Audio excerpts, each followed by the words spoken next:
Easy Polish with Dorota Cooper. When to use the vocative Wołacz in the Polish language. Kiedy należy używać wołacza w języku polskim? The vocative Wołacz is the seventh and the last case in the Polish grammar.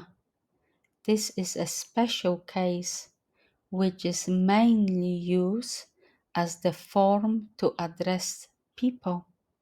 First names, titles, job titles may be in vocative, but family names are always in the nominative case.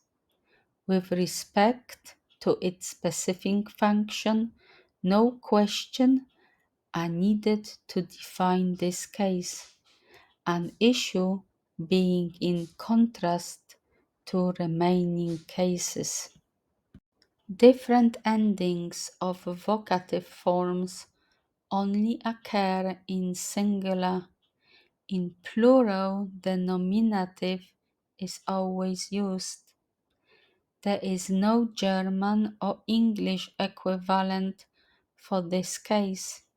In German, the nominative takes over the vocative's function of the Polish language. Usage. The only usage of the vocative Vołacz is to address people and possibly animals. Examples: Szanowna pani, dear Mrs. Mój drogi przyjacielu, my dear friend. Co robisz, człowieku? Man, what are you doing? Szafie, co mamy robić? Boss, what should we do? Nouns in vocative declination. Masculine singular, liczba pojedyncza rodzaju męskiego. Vocative masculine form in the singular is similar to the locative.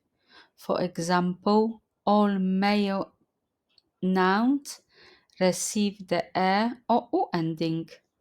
The specific usage of this ending depends on the last letter of the noun and is described in details in the video The Locative. If you would like to purchase any of my videos in PDF format, please let me know. There are few exceptions, like masculine nouns ending in ec, as ojciec, father, or chłopiec, boy, while in the locative they receive u ending, ojcu, chłopcu. In vocative form, the proper ending is cze. These forms are quite commonly used, but can be considered as sophisticated language usage. Sample sentences. Szanowny panie dyrektorze, dear director. Dzień dobry, sąsiedzie. Good day, neighbor. Hej, chłopcze, co robisz? Hey, boy, what are you doing?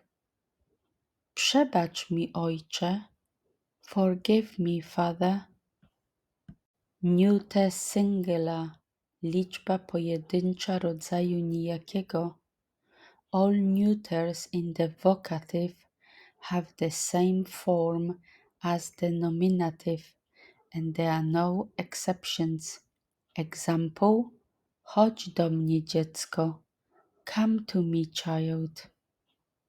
Feminine singular, liczba pojedyncza rodzaju żeńskiego.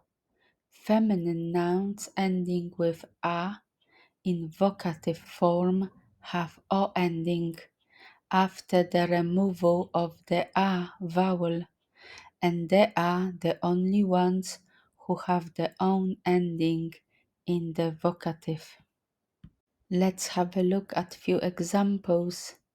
koleżanka, koleżanko, mama, mamo, siostra, siostro, córka, córko, tata, tato. The few feminine nouns ending with e, like pani, woman, or gospodyni, landlady, remain unchanged in the vocative, so they are the same as the nominative form. Example: Szanowna pani, dear Mrs.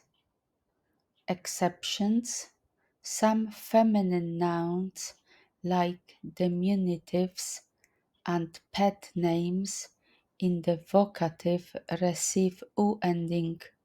For example, ciocia, ciociu, mamusia, mamusiu, Kasia, Kasiu, babcia, babciu. Both the female and male first names can use u ending in the vocative form of the nominative. This is particularly common for the addressing beloved people when nominative is natural. Few examples: Marek, Marek, Marku, Tomek, Tomek, Tomku, Marek, Marku, chodź do mnie. Marek, come to me. Vocative plural, wołacz liczby mnogiej. All masculine, feminine and neutral vocative forms in plural are the same as nominative. Example: dzieci, chodźcie na obiad. Children, come to dinner. Adjective in Wołacz. Wołacz przymiotników. Since the vocative form is used to address people, adjectives are of no use, except in phrases such as dear Mrs. Szanowna Pani, dear Mr. Szanowny Panie, dear Sirs, Szanowni Państwo. In such situations, the adjectives take the same form as the nominative. To wszystko na dzisiaj. Do zobaczenia. Poland, stay classy.